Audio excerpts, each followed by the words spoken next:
პირველ რიგში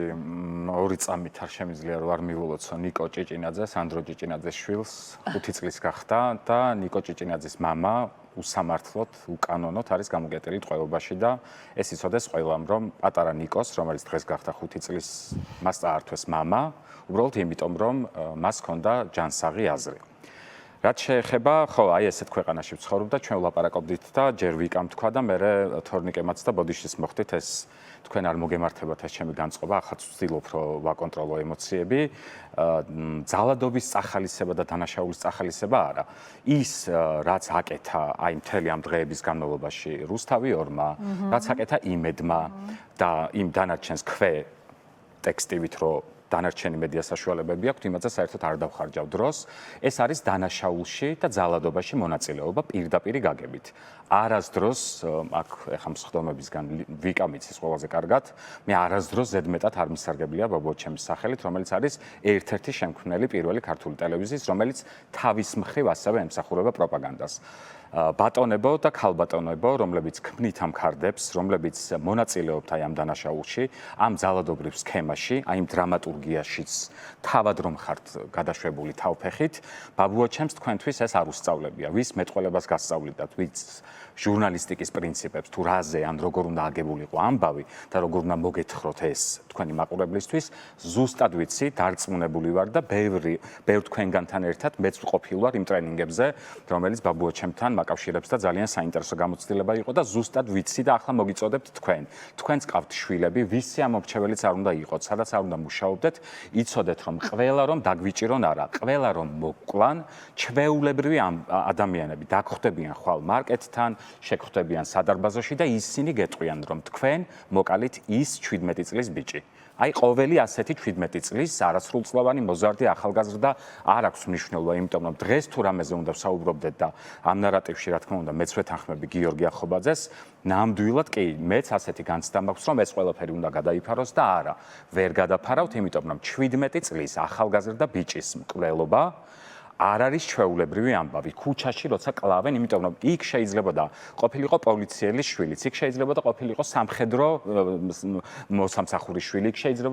შეიძლება და ყოფილიყო ნებისმიერი საჯარო მოხელის შვილი. ანუ აქ უკვე ქოცია, ნაცია, მწვანეთა პარტიიდან არის თუ არა აქვს საერთოდ ამ ყველაფერს მნიშვნელობა და სწორედ მივდივარ იმ მნიშვნელოვან საკითხზე, რომელზეც ალბათ განსაკუთრებით ბოლო პერიოდში ჩვენ ვხედავთ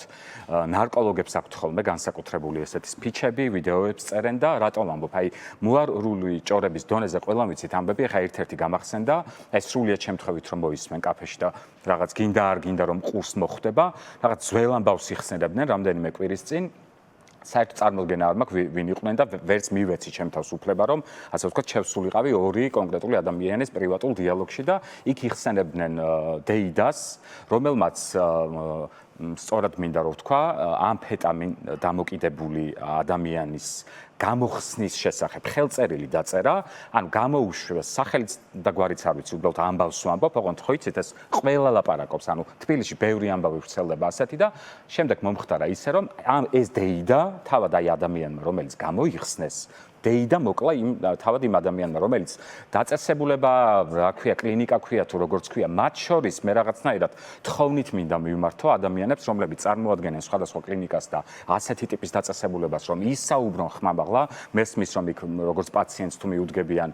მისი პირადი ინფორმაციის გავრცელება უწყებებთან კომუნიკაციის საშუალება ხომ აქვს, როცა ასეთ ტრაგედიაზე ვლაპარაკობთ და სხვათა შორის მახსენდება ბოლო ვიზიტი როცა იყო მე და გიორგი ახობაძე აქ ვიყავით ერთად, აი ჩვენი რეჟიმის მარწუხებიდან, აი დახსნიდან მალევე, მოკლედ აქ ვიყავით სტუდიაში, გიორგის მერე საბურავი დაეშვა და რომ მივდიოდით, აი შერატონიდან როგორც კი გადახვალ, გზას პირდაპირ ესე დიდი კედელია და შეხედეო ეს რა არისო და მეთქი რა არისო და ყველა მიცის ძალიან კარგად, გიორგი არის ექიმი, ანესთეზიოლოგი, რეანიმატოლოგი და მას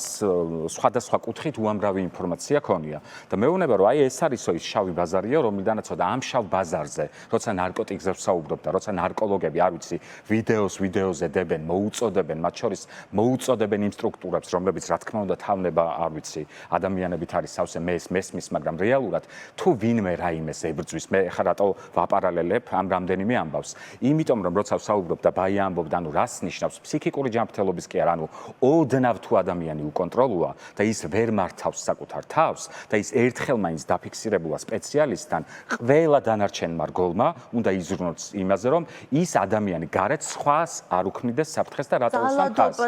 ერთ-ერთი არ მახსოვს გვარი იმ გოგოს, რა თქმა უნდა. კი ბატონო. ჩვენ არ ვამბობთ, რომ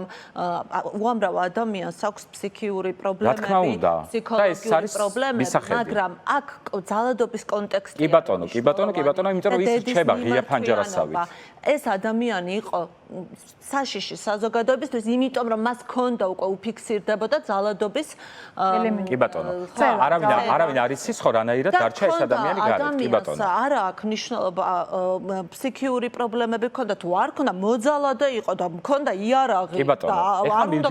მივდივარ ასთან. მათ შორის ის ადამიანები, აი ესეთი ჭორის დონეზე გავრცელებული ამბები, რომელიც რა თქმა უნდა სიმართლის გარეშე არ ვრცელდება ხოლმე, მინდა ყველას ვთხოვო, არ ვიცი, გადაზიარდება იქ მე რეტროლებს შემოასავენ თქვენს ვებგვერდსაც აუცილებლად, მაგრამ ხო ნახავენ და მოისმენენ, ანუ ყველა იმ ადამიანმა, ვინც ფიქრობს, რომ აი სიმართლის დაფარვით, სიმართლის დამალვით, სადღაც გამოშვებით, მე დროებით სადღაც არ ვიცი, აგარაგზე გაშვებით, გადაარჩენს საკუთარი ოჯახის წევრს, მათ შორის თუნდაც იყოს მოძალადე, მათ შორის თუნდაც იყოს ესეთი მწვავე პაციენტი, რომელსაც განსაკუთრებული ყურადღება ჭირდება, თავად ამ ადამიანებმა არ შეუწყონ საკუთარი ოჯახის წევრებს ხელი იმაში, რომ ეს ადამიანები გაჩუმდნენ და კიდევ ერთს ვიტყვი, ერთ-ერთ არ მახსოვს იმ გოგოს სახელი, აქტიურობს ხოლმე TikTok-ზე და Facebook-ზე, მას ეწერა, რომ იმის გამო, რომ თქვენ ვერ იღებთ პასუხისმგებლობას, ანუ ვიკითხეო, რომ ის რატო გამოუშვეს, თქვენს რომ არაო კაცო, ეგო ცუდად არისო, მაგას არავინ არ ელაპარაკებაო და რაღაცნაირად ის არის, ერიდება თითქოს ადამიანებს, რომ თქვენ ანუ რას ქვია, მე თუ მყავს ოჯახის წევრი, რომელსაც ჭირდება ფსიქიატრთან, ფსიქოლოგთან, სპეციალისტთან ვიზიტი და ანუ მე მასთან კავშირს ვწყვეტ, ეს რას ნიშნავს? ანუ გადავარჩენ ამითი და უშუალოდ ვინმეს, ანუ სხვის შვილს გადავარჩენ, სხვის დედას გადავარჩენ, ის ქალი, რომელიც ასევე დაჭრილია და კიდევ ორი ახალგაზრდა, რომელსაც კურნალობდნენ იმ ღამიდანვე ვიცოდით ეს ინფორმაცია, როცა უკვე დადასტურდა ამ 17 წლის არაჩვეულებრივ ნიკოს გარდაცვალება იმ ჩაცხრილვის მერე, ანუ ვინმე დაიცვა იმით, რომ ხმა არ ამოიღო, გაწყვიტა კომუნიკაცია, ან ახლა რომ ისავა, აი მესმის რომ ძალიან რთულია, ნებისმიერი მშობლის პოზიციაში შემიძლია რაღაცნაირად ჩავდგე როგორც ადამიანი, ვიყო მის მიმართ რაღაცნაირად, ანუ ემპათია გამაჩნდეს, მაგრამ თუ კი აი ნახე იგივე რაც ქონდა შესავალ ნაწილში ვიკარომ, როცა ამბობ, რომ აი ბიძაშვილი, მამიდაშვილი, ანუ მოიცადე, ჩემი მამიდაშვილი თუ მოძალადეა, ანუ ეს რამისგან მიცავს, ანუ ამ შემთხვევაში აქვს მნიშვნელობა მე ქოცები მომწონს თუ ნაცები მომწონს თუ საერთოდ ვინმე მომწონს თუ არ მომწონს.